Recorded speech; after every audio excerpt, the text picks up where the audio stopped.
আল্লাহ আমার একটা কণ্ঠ দান করেছেন, আপনাকেও কথা বলার একটা মেশিন ভিতরে লাগায় দিয়েছেন। দুনিয়াতে আসার থেকে এই কণ্ঠ বাজাইয়া এত হাজার কোটি কোটি কথা তুমি সাপ্লাই দিয়েছো, কোনদিন এই মেশিনটার চার্জ দিলা না, বিল দিলা না। বলো বাবা, এই কথাগুলো শরীরটা কাইটা দেখো কোথায় জমা। আমি 2 ঘন্টা বয়ান করব, এই কথাগুলো কোনটার পরে কোনটা বলবো লেখাও নেই নাই, মুখস্থও করি নাই, একের পরে এক কথা বের হচ্ছে। ওরে বাবা, এই মেশিনটা তো কখনো বন্ধ হলো না, মেশিন জিহ্বা কখনো বন্ধ হয় না। কথা বলতে বলতে মাথা ব্যথা করে, গাল ব্যথা করে, ঠোঁট ব্যথা করে, জিহ্বা কখনো ব্যথা করে না। এত কথা এত কথা, একটু নজর করে দেখছো?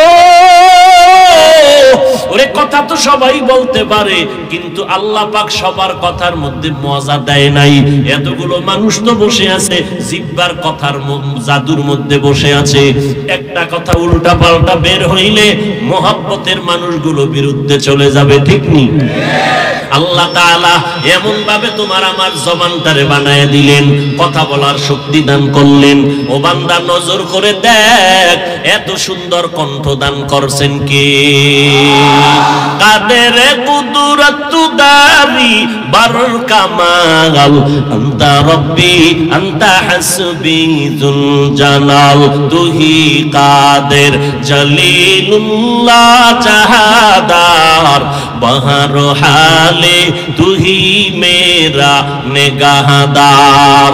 জমিন থেকে আসমানের ফাঁকা জায়গার দূরত্ব 500 বছর, এক আসমান মোটা 500 বছর, এক আসমান থেকে আর এক আসমানের মাঝখানে ফাঁকা 500 বছরের দূরত্ব।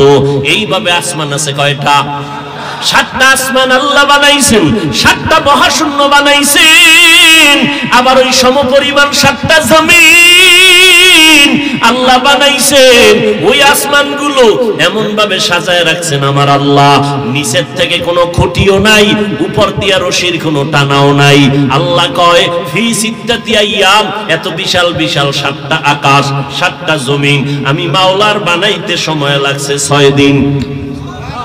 আরো আস্তে করে বলেন। আর তোমাকে আমাকে আল্লাহ মানুষ বানাইছেন, মায়ের গর্ভে বাবার পক্ষ থেকে 1 ফোঁটা নাপাক পানি মায়ের বাচ্চাদানির মধ্যে নিয়া ফেরেশতারে লাগাইলেন।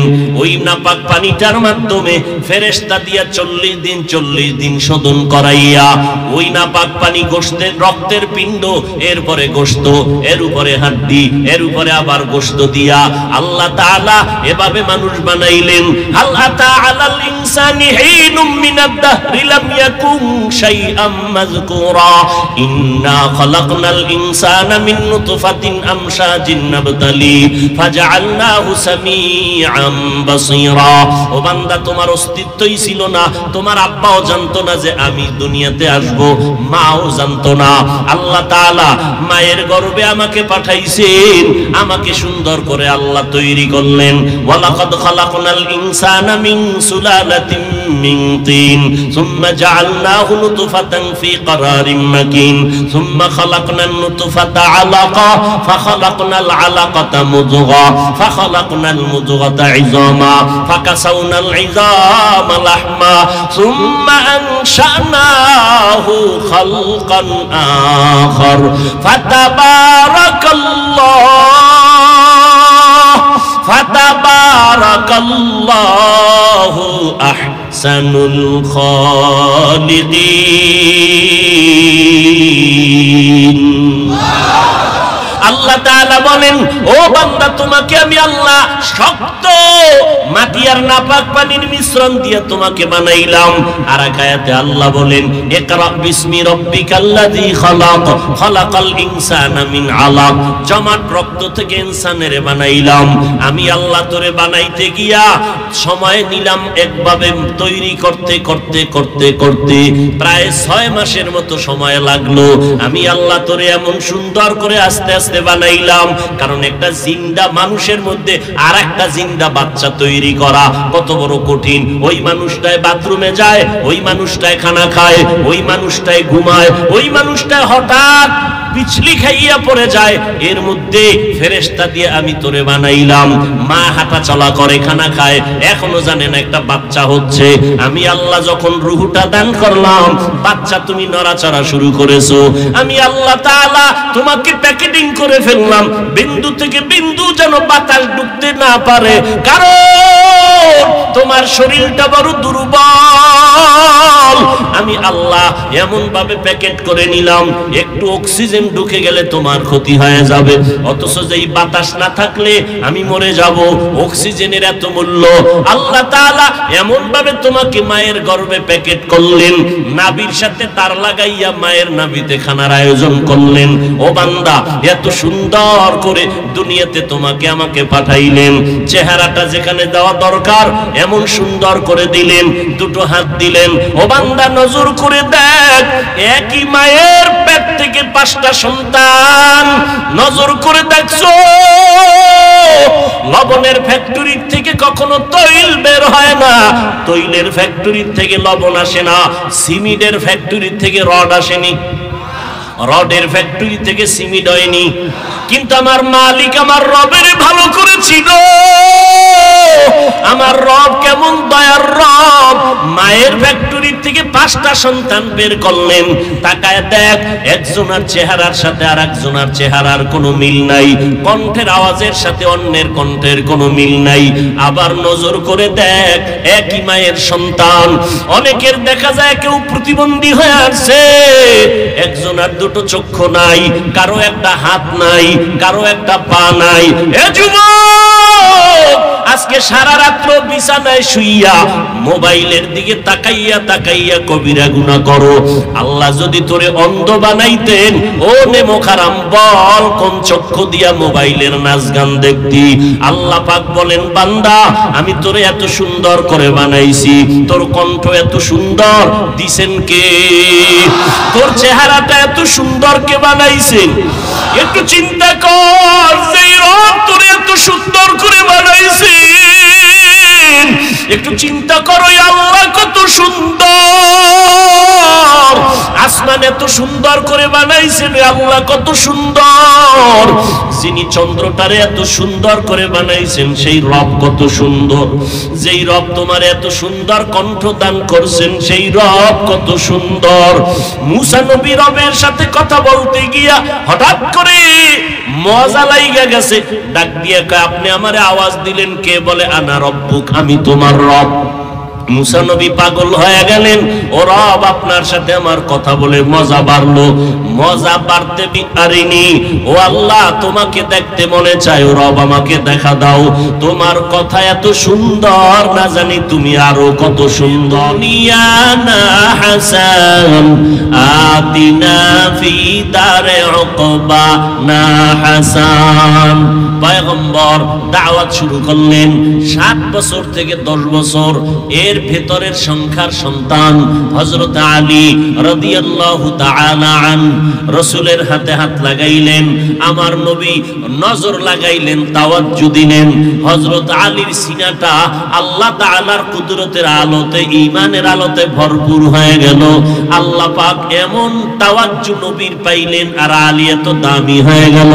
নবী এক সময় বলেন, আনা মাদিনাতুল ইলম, আনা দারুল হিকমা ওয়া আলিয়ুন বাবুহা। আমি মুহাম্মদ হলাম ইলম ও হিকমতের ঘর, আর এই ঘরের দরওয়াজা হলো আমার সাহাবী আলী। জ্ঞানের ভান্ডার হযরত আলী। এত জ্ঞান আল্লাহ দান করলেন। আল্লাহ পাক রব্বুল আলামিন বলেন, আমার সাথে যারা মুলাকাত করতে চাও মানুষ, ফেরেশতা জিনদেরকে বলেন নাই, যেই মানুষ রবের সাথে মুলাকাত করতে চাও, চাইলে বাকি কথা, যে বলবে আমি রবের সাথে মুলাকাত করতে চাই না, দুনিয়াতে আমার রবের অভাব নাই। কে আছে না নেই? আল্লাহ মানে না, এরা আল্লাহকে রব বলে মানে না, দুনিয়ার কাউকে নিজের খোদা বানায় নিয়েছে। টাকার মালিক আর একজনারে বানাইলো, রিজিক দেওয়ার মালিক একজনকে বানাইয়া নিল। গ্রামীণ ব্যাংকে দৌড়ায়, সুদের টাকা না থাকলে ব্যাংকের থেকে যদি লোন না লওয়া হইতো না খাইয়া মরে যাইতাম। ব্যাংক রিজিকের মালিক নাকি আল্লাহ রিজিকের মালিক? গর্দাওয়াকুল মিকুনি আর সুবহ শাম মিরাসানা দরস্তে তু আজলা মাকাম। মানুষ রিজিকের মালিক কে? মানুষ হইল শ্রেষ্ঠ, ঠিক না? মানুষের জন্য আল্লাহ বলেন আমি উত্তম খানার আয়োজন করেছি। কুকুরেও খানা খায়, গরুতেও খায়, শুকরেও খায়, ওর পেটে ক্ষুধা লাগলে খায়। গর্তের পিপিলিকার পেটের ক্ষুধা ও খানা খায়। ওরে বান্দা, উড়ন্ত পাখি খোলা আসমানে ঘুরে, ওর পেটেও ক্ষুধা খানা খায়, দেয় কে? কিন্তু আল্লাহ বলেন ওরা আমার কাছে দামি না, দামি হইলা মানুষ। গর্তের পিপিলিকা না খাইয়া মরে নাই, ওই মাটির নিচে ইঁদুরেরা না খাইয়া মরে না। তাকায় দেখো, বিড়াল না খাইয়া মরে না। জঙ্গলে হাজার হাজার প্রাণী কেউ না খাইয়া মরে নাই। নদী আর সমুদ্রের ভেতরে অনেক প্রাণী, কোটি কোটি প্রাণী কেউ না খাইয়া মরে না। উড়ন্ত পাখি সারা দিন খোলা আকাশে উড়ে উড়ে সন্ধ্যা বেলা নিজের পেট ভরে বাচ্চার খানা নিয়ে বাসায় হাজির। কোন পাখি না খাইয়া মরে নাই। ও আল্লাহর গোলাম, নদীর প্রাণীরাও দামি না, জঙ্গলের সিংহ রয়্যাল বেঙ্গল টাইগার দামি না। আল্লাহর কাছে একমাত্র দামি হলো একমাত্র মাটির তৈরি মানুষ। আল্লাহ এদের জন্য পবিত্র খানার আয়োজন করলেন। কিন্তু আজ জায়গায় জায়গায় মানুষ না খাইয়া কেন কষ্ট পায়? এর একমাত্র কারণ হলো মানুষ আমার আল্লাহকে পরিপূর্ণ রব স্বীকার করে না। স্বীকার করে মাঝে মাঝে আবার আল্লাহর বিরুদ্ধে চলে যায়। আল্লাহ বলেন সুদ আমি হারাম করেছি। আহাল্লাল্লাহুল বাইআ ওয়া হাররামার রিবা। আমি আল্লাহ ব্যবসাকে করেছি হালাল, সুদকে করেছি হারাম। কারণ সুদের দ্বারা গরিবেরা আরো গরিব হয়, ধনী আরো ধনী হয়ে যায়। সুদের দ্বারা গরিবের লাভ না ধনীর লাভ? ধনীর লাভ। ধনী আরো ধনী হয়, গরিব আরো ফকিন্নি হয়ে যায়। সুদের সাথে জড়িতদের জন্য মারাত্মক ভয়ঙ্কর হালাত। ইয়া আইয়ুহাল্লাযীনা আমানুত্তাকুল্লাহ ওয়া যারু মা বাকিয়া মিনার রিবা ইন কুনতুম মুমিনিন ফাইন লাম তাফআলু ফাযনু বিহারবিম মিনাল্লাহি ওয়া রাসূলি। আল্লাহ বলেন ও জগতের মুমিনের দল, আল্লাহকে তোমরা ভয় করো, সুদের থেকে নিজেকে বাঁচাও। যদি তোমরা সত্যিকারের মুমিন দাবি করো, যদি এরপর তেরা হইয়া আল্লাহর সাথে পাল্লা দিয়া সুদের সাথে জড়িত হও, আল্লাহর পক্ষ থেকে শুনে নাও বাণী, ফাযনু বিহারবিম মিনাল্লাহি ওয়া রাসূলি। আল্লাহ এবং রাসূলের পক্ষ থেকে রেডি থাকরে বেঈমান তোমার সাথে আল্লাহ যুদ্ধ করার জন্য রেডি। কারণ তুমি ওই গুনাহে লিপ্ত হয়েছো, সুদের সাথে জড়িত হইয়া মায়ের সাথে 24টা ঘন্টার সেকেন্ডে সেকেন্ডে জিনার গুনাহ লেখা হয়। কার সাথে? মায়ের সাথে জিনার গুনাহ লেখা হয়। যেই মা তোরে লালন পালন না করলে তুই মানুষ হতে পারতি না, যেই মা দোয়া না করলে তুমি টাকার মালিক হতে পারতা না, যেই মায়ের চোখের পানি আর দোয়ার কারণে তুমি আমি টাকার মালিক, বাড়ি গাড়ির মালিক, সম্মানের মালিক, ওই মায়ের সাথে যারা জিনার গুনাহ করবা, আল্লাহ বলেন তোদের সাথে আমি আল্লাহ ভালো ব্যবহার করব না। রেডি হয়ে থাক, আমি আল্লাহ তোর সাথে যুদ্ধ করব। আল্লাহ যার সাথে যুদ্ধ করবেন ওই লোকটার ভাগ্য খুব ভালো। ও জীবনে কোনো আমল করলেও না করার সমান, কোনো ফায়দা নাই, কোনো সওয়াব নেই। জাকাত দিবে সওয়াব নাই, মসজিদ বানাবে সওয়াব নাই, মাদ্রাসা করবে সওয়াব নাই, দান করবে সওয়াব নাই, হজ করবে সওয়াব নাই, নামাজ পড়বে সওয়াব নাই। মোনাজাত দিবে মরণ পর্যন্ত সুদের খাতায় নাম লেখাইয়া যত কান্নাকাটি মোনাজাত দিবে, তওবা না করা পর্যন্ত একটা মোনাজাত আল্লাহর কাছে কবুল হবে না।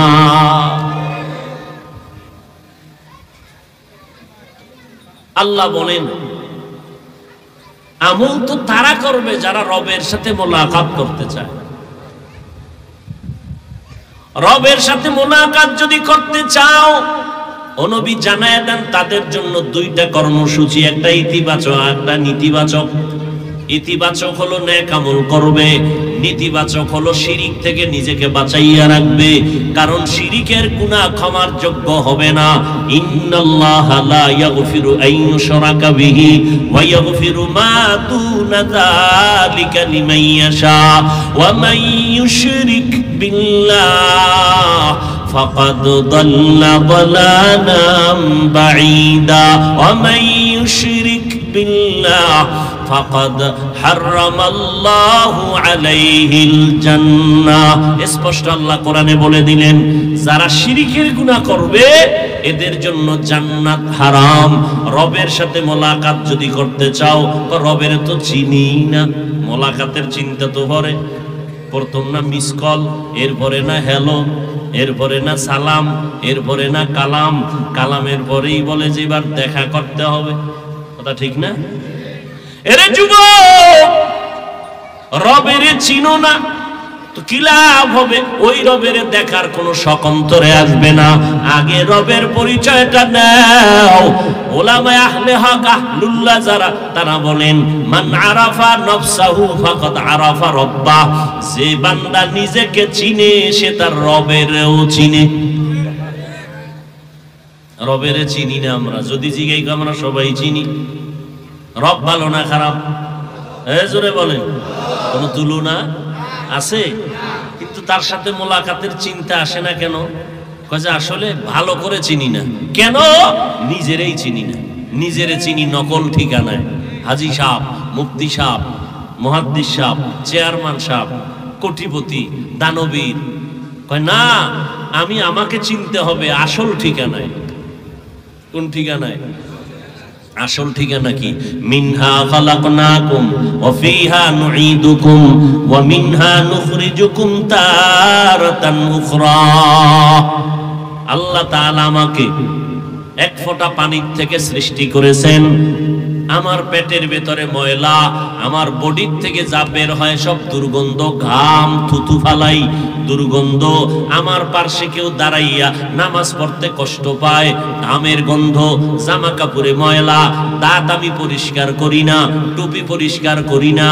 এরপরও আল্লাহর ঘর, সৃষ্টির শ্রেষ্ঠ ঘর, ওই ঘরে যারা ঢুকবে তারা রবের মেহমান। মেহমান কেউ যদি কারো বাড়ি মেহমান হয়, পুরান জামা থাকলে পাল্টাইয়া নতুন জামা পরে যায়।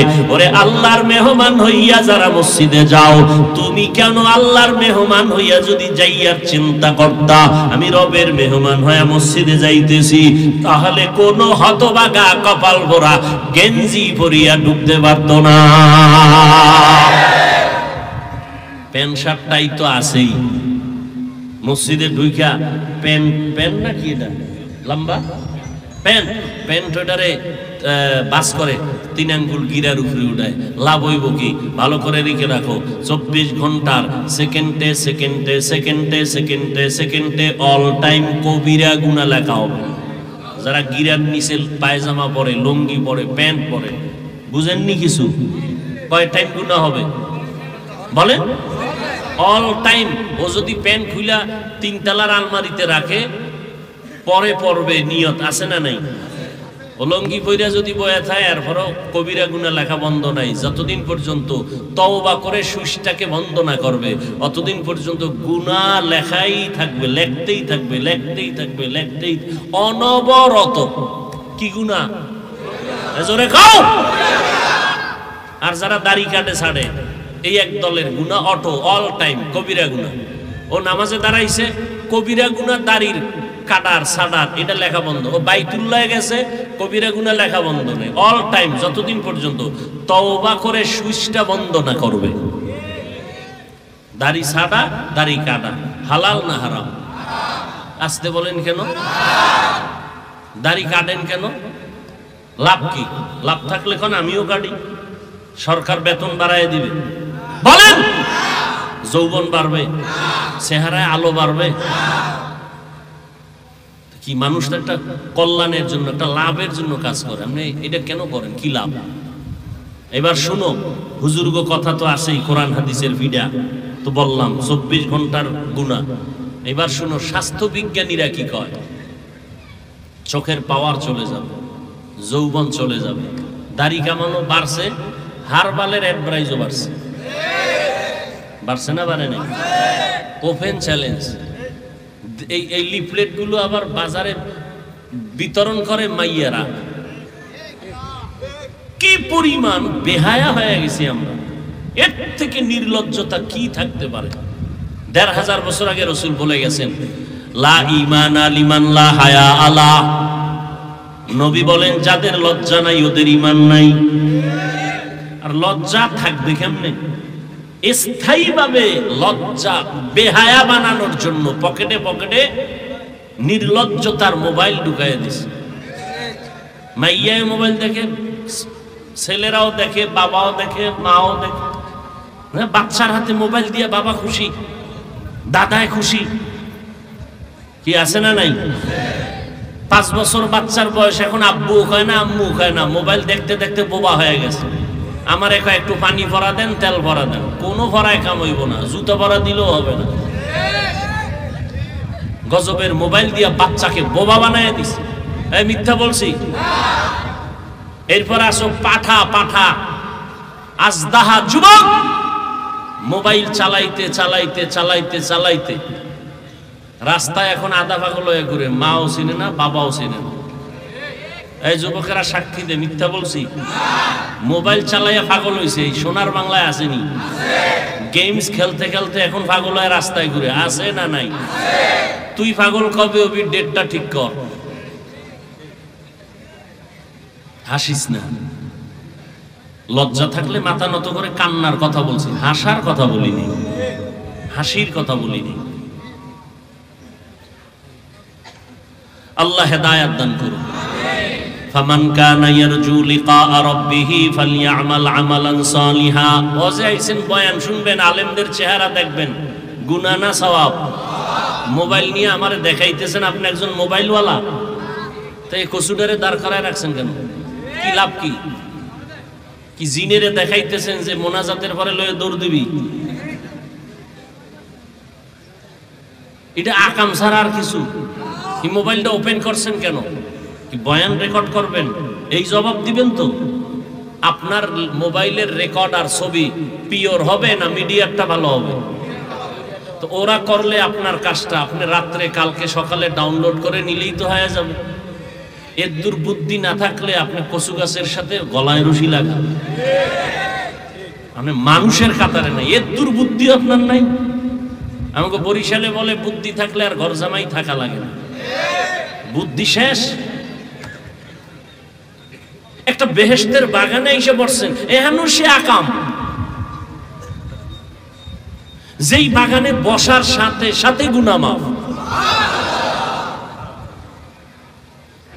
এত বড় দামি মজলিস পৃথিবীতে আর কোথাও নেই। মানুষগুলো অন্য কোন অনুষ্ঠানে যাবে? এত বিশাল মানুষ নিয়ে আব্বা আম্মার জন্য দোয়া করার আয়োজন আপনি একা কেউ করতে পারবেন? বলবেন হ্যাঁ হাফিজ ভাই, অনেক বড় লোকেরা করে করে, কিন্তু মেইন সেন্টারে কি এই জান্নাতি মানুষ বসে? সব সুদখোরেরা বসে, ভিআইপি যারা, যাদের একটা মোনাজাত কবুল হবে না। লাভ হইল? আল্লাহ হেদায়েতের দৌলত দান করেন। মাদ্রাসা তো অনেকের অপছন্দ, মাদ্রাসা বাইরে গেছে বাইরে গেছে, কত বাড়ছে। এই যে ওয়াজে বইয়া মানুষকে দাওয়াত দিতেছি, নামাজের কথা বলতেছি, মা বাবার খেদমতের কথা বলতেছি, জবান হেফাজতের কথা বলতেছি, একটা মানুষ দুনিয়াতেও ভালো হবে, সম্মান বাড়বে, আখিরাতেও জান্নাত পাবে। আর কোন মজলিসে এইরকম বয়ান করা হয়, এইভাবে বোঝানো হয়? পুরা দেশের জন্য দোয়া হবে, কবরওয়ালাদের জন্য দোয়া হবে, ব্যবসায়ীদের জন্য দোয়া হবে, অসুস্থ রোগীদের জন্য দোয়া হবে। আর একজনের আমিন আল্লাহ কবুল করলে সবারটা কবুল। এতগুলো মানুষ এখানে বসে আছেন, কোন নিয়ন্ত্রণের জন্য পুলিশ আছে, র্যাব আছে?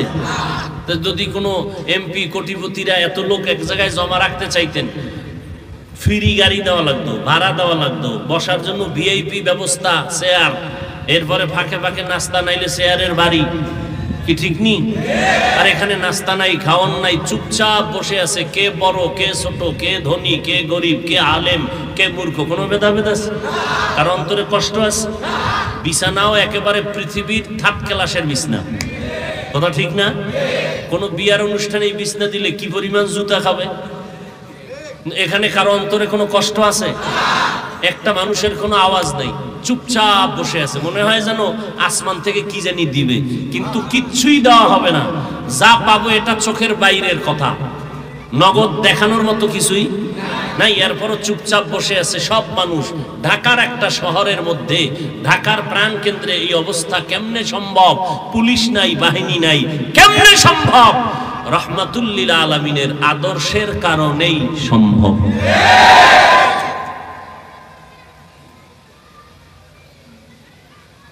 ফামান কানা ইয়ারজু লিকা রাব্বিহি ফালইআমাল আমালান সালিহা। রবের সাথে যারা মোলাকাত করতে চায় তাদের জন্য বয়ান, যারা রবের সাথে মোলাকাত করতে চায় না তাদের জন্য কোনো বয়ান নাই। এখন আগে রবের চিন্তা করে তার পরিচয়টা নাও। আল্লাহওয়ালারা বলেন, নিজেরে যদি চিনতে পারো রবেরও চিনতে পারবা। নিজেরে কেমনে চিনবা? আল্লাহ বলেন, আমারে তোরা তালাশ করিয়া কোথায় পাবি? ওয়াফি আনফুসিকুম আফালা তুবসিরুন। নিজের মধ্যে নজর কর, রবের পরিচয় পাইবা। আমি বান্দা, মাইকে কথা বলি, ব্যাটারির চার্জ যায়, বিদ্যুতের বিল যায়, বাতি জলে বিল দিতে হয়। আল্লাহ আমার একটা কণ্ঠ দান করেছেন, আপনাকেও কথা বলার একটা মেশিন ভিতরে লাগায় দিছেন। দুনিয়াতে আসার থেকে এই কণ্ঠ বাজাইয়া এত হাজার কোটি কোটি কথা তুমি সাপ্লাই দিয়েছো, কোনদিন এই মেশিনটার চার্জ দিলা না, বিল দিলা না। বলো বাবা, এই কথাগুলো শরীরটা কাইটা দেখো কোথায় জমা। আমি 2 ঘন্টা বয়ান করব, এই কথাগুলো কোনটার পরে কোনটা বলবো লেখাও নেই নাই, মুখস্থও করি নাই। একের পরে এক কথা বের হচ্ছে। ওরে বাবা, এই মেশিনটা তো কখনো বন্ধ হলো না। মেশিন জিহ্বা কখনো বন্ধ হয় না। কথা বলতে বলতে মাথা ব্যথা করে, গাল ব্যথা করে, ঠোঁট ব্যথা করে, জিহ্বা কখনো ব্যথা করে না। এত কথা, এত কথা, একটু নজর করে দেখছো? ওরে কথা তো সবাই বলতে পারে, কিন্তু আল্লাহ পাক সবার কথার মধ্যে মজা দেয় নাই। এতগুলো মানুষ তো বসে আছে জিহ্বার কথার জাদুর মধ্যে বসে আছে। একটা কথা উল্টা পাল্টা বের হইলে মহব্বতের মানুষগুলো বিরুদ্ধে চলে যাবে, ঠিক নি? আল্লাহ তাআলা এমন ভাবে তোমার আমার জবানটারে বানায় দিলেন, কথা বলার শক্তি দান করলেন। ও বান্দা, নজর করে দেখ, এত সুন্দর কণ্ঠ দান করছেন কে? কাদের কুদরত দারি বার কামাল, আনতা রব্বি আনতা হাসবি যুল জালাল।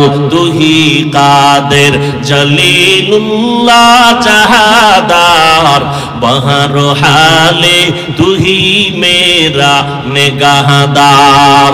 জমিন থেকে আসমানের ফাঁকা জায়গার দূরত্ব 500 বছর। এক আসমান মোটা 500 বছর। এক আসমান থেকে আর এক আসমানের মাঝখানে ফাঁকা 500 বছরের দূরত্ব। এইভাবে আসমান আছে কয়টা? 7টা আসমান আল্লাহ বানাইছেন, 7টা মহাশূন্য বানাইছেন।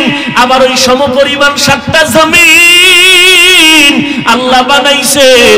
ওই আসমানগুলো এমন ভাবে সাজায় রাখছেন আমার আল্লাহ, নিচের থেকে কোনো খুঁটিও নাই, উপর দিয়া রশির কোনো টানাও নাই।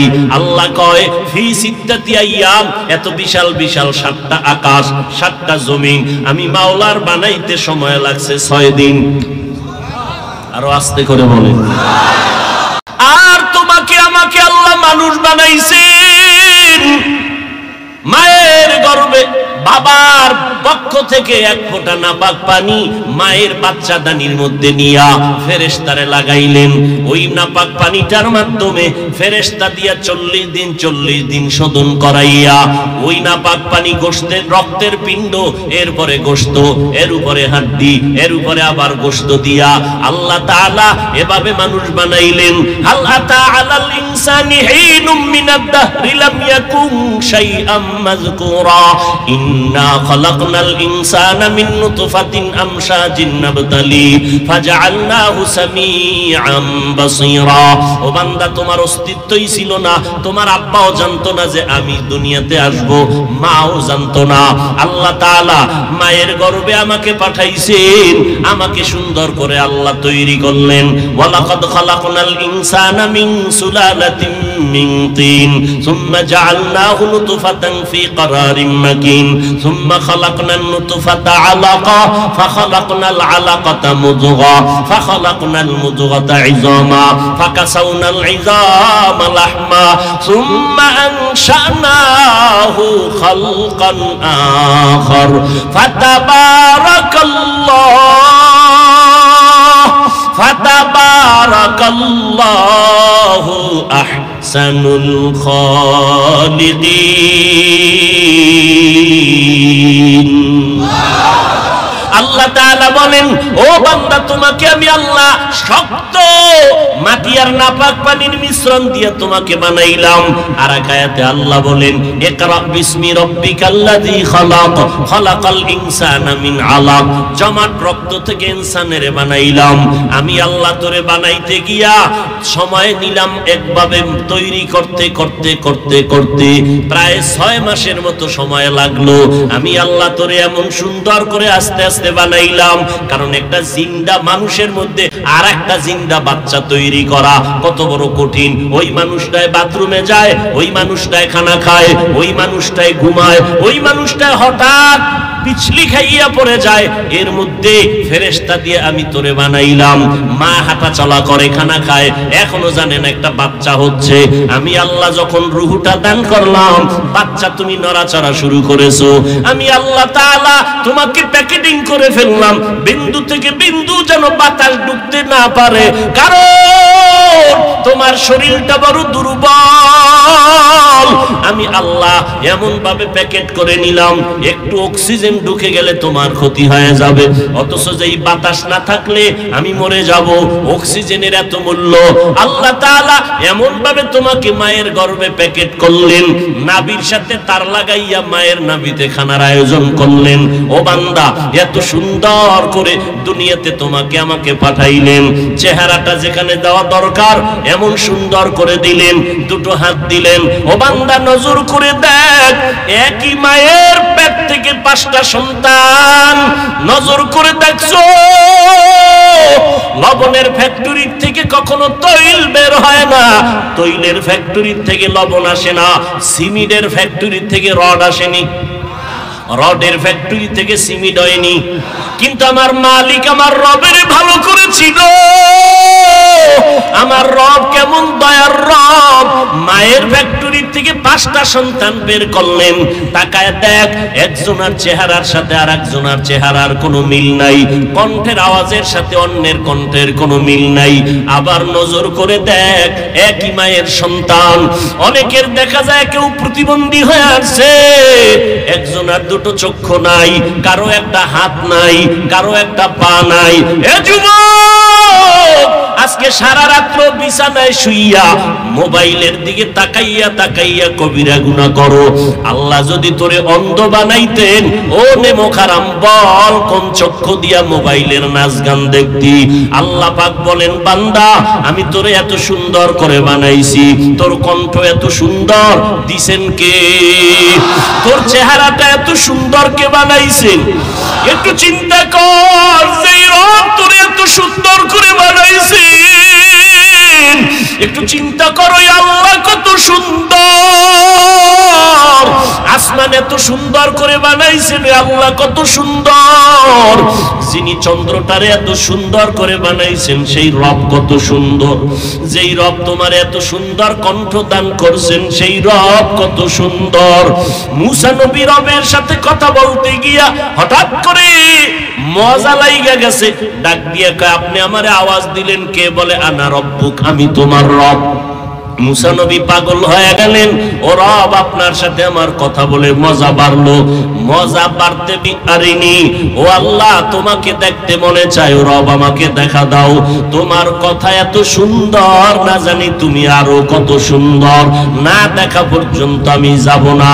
আল্লাহ বলেন, নবী জানায় দেন, রবের পরিচয় যারা লাভ করবে, ও বান্দা তাকাইয়া দেখো, তুমি দলের নেতার জন্য জীবন দিতে রেডি, তা তুমি নেতার জন্য, তো দলের জন্য জীবন দাও, ব্যক্তির জন্য জীবন দাও।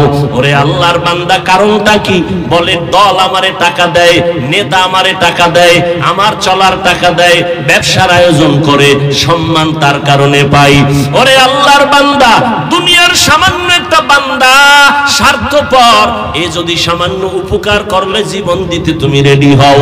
এই দুনিয়ায় যারা রবের তালাশ করতে করতে করতে করতে করতে করতে রবের ঠিকানা পাইয়া যাবে, যাদের মধ্যে রবের পরিচয়টা গভীর হবে, ওই বান্দাগুলো যখন রবের পরিচয় অন্তরে গালে হয়ে যাবে, তখন বান্দার সামনে দুনিয়াটা কিছুই না।